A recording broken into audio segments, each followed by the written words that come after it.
Le repas commence avant la mise en bouche. La première étape alimentaire est l'étape de préparation.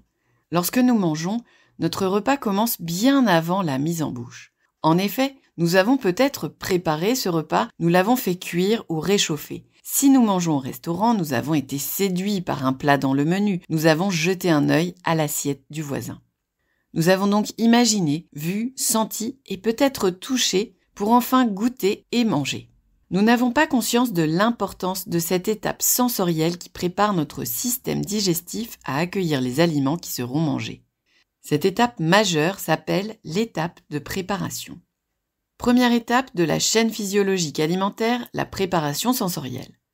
Avant la mise en bouche, tous les sens sont en éveil. L'audition, l'olfaction, la vue, le toucher, le goût arrivera à l'étape suivante. Cette première étape est très importante car elle permet la production de salive, la salivation, qui aidera au mélange des aliments en bouche et une prédigestion de certains sucres, comme le glucide.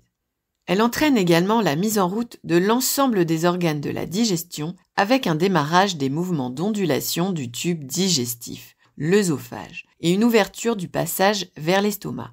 La main qui porte à la bouche, les yeux qui voient l'aliment arriver participent aussi à la préparation du cerveau pour activer le système digestif. Les contextes des repas vont également être importants. Apéritif entre amis, repas de fête, repas à l'extérieur, sur la table du salon, le goûter dinette, un pique-nique dans le jardin ou dans un parc. En effet, cette étape est importante pour faire exister l'envie de manger, le plaisir de se mettre à table. Deuxième étape, l'ingestion. Une fois la préparation sensorielle faite, nous mettons en bouche l'aliment. C'est l'étape d'ingestion. Les dents vont écraser l'aliment grâce au mouvement de la langue qui permettent de le placer au bon endroit. La mastication. Ces mouvements continus vont également permettre de mélanger l'aliment à la salive pour le faire glisser et commencer la digestion des glucides. L'aliment ainsi écrasé et lubrifié, le bol alimentaire, est maintenant prêt à être avalé, la déglutition, et à passer dans l'œsophage. Troisième étape, les digestions. Une fois le bol alimentaire arrivé dans l'estomac, il va être mélangé au suc gastrique grâce aux contractions de l'estomac. Le bol alimentaire va peu à peu être transformé en nutriments qui seront ensuite absorbés et transformés en énergie. L'estomac a donc une action mécanique par ses mouvements de brassage et chimique par la sécrétion de suc gastrique. Cette phase dure de 3 à 7 heures. Une fois les aliments transformés, une autre digestion commence dans les voies intestinales. D'autres organes y participent, le foie, la vésicule biliaire, le pancréas. C'est pourquoi nous parlons des digestions, car la phase est complexe. Les 3 étapes de la chaîne physiologique alimentaire sont étroitement liées comme un effet domino. L'étape de préparation sensorielle prépare la bouche et les systèmes digestifs pour accueillir les aliments. Quand les repas sont compliqués, que faire? Forcer l'enfant? Dans le développement alimentaire de l'enfant, il est possible que certaines périodes soient plus compliquées que d'autres. Le passage à la cuillère, le passage au morceau, la présentation de nouveaux aliments. Le parent va alors utiliser différentes stratégies car son objectif est bien que son enfant mange pour grandir et être en bonne santé. Le risque est de se fixer uniquement sur la mise en bouche des aliments en donnant des ordres. Goûte, mange, mais cela a souvent l'effet inverse. En effet, si l'enfant est dans une période alimentaire compliquée, c'est justement la mise en bouche qui, pour lui, est difficile à faire. L'obliger à mettre un aliment en bouche, le forcer, laissera une mauvaise impression à l'enfant et l'ambiance des repas risque de se dégrader. L'objectif va être de donner envie à l'enfant, de le rassurer en agissant sur la phase de préparation et non sur la phase d'ingestion qui est difficile. Quelle stratégie utiliser? Le but va être de mettre l'enfant dans un contexte favorable avant le repas. On peut lui proposer de participer à la préparation du repas selon son âge. Le tout petit pourra simplement regarder l'adulte, toucher certains aliments, certaines pelures, sentir. Le plus grand pourra couper, mélanger, répartir, sentir.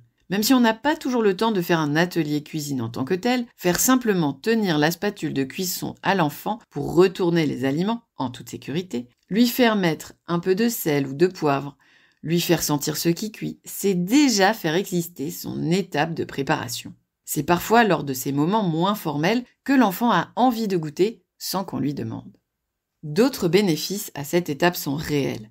Cela crée des moments de convivialité, responsabilise l'enfant sur des tâches simples, favorise le développement du langage autour de la situation de repas. Quand on a plus de temps, la création d'une jolie assiette est un moyen aussi de favoriser l'envie et la salivation. Une purée avec des yeux, un nez et une bouche est toujours meilleure qu'une simple purée. On peut aussi demander à l'enfant de représenter quelque chose dans son assiette. Par exemple, avec des crudités ou des fruits, on peut créer un bonhomme, un paysage. Chaque personne de la famille peut inventer quelque chose que les autres doivent deviner.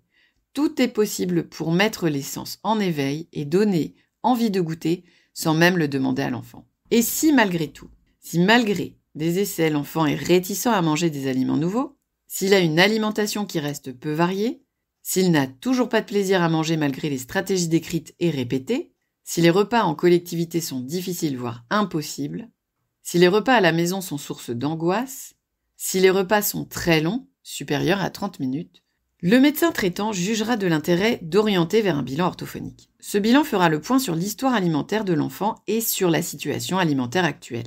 Il permettra d'identifier ou non un trouble alimentaire pédiatrique, appelé aussi trouble d'oralité alimentaire, et si besoin de proposer des séances de soins afin d'accompagner l'enfant et ses parents sur les difficultés identifiées. Pour conclure, la phase de préparation est à faire exister dans le moment de repas de l'enfant pour favoriser et préparer l'étape suivante de mise en bouche des aliments. Cette préparation peut être simple, sentir, toucher, ou plus élaborée, présentation des assiettes, selon le temps disponible. Mais le but est de déclencher la salivation, étape importante de prédigestion, et de donner envie en rendant le repas chaleureux et plus amusant pour l'enfant.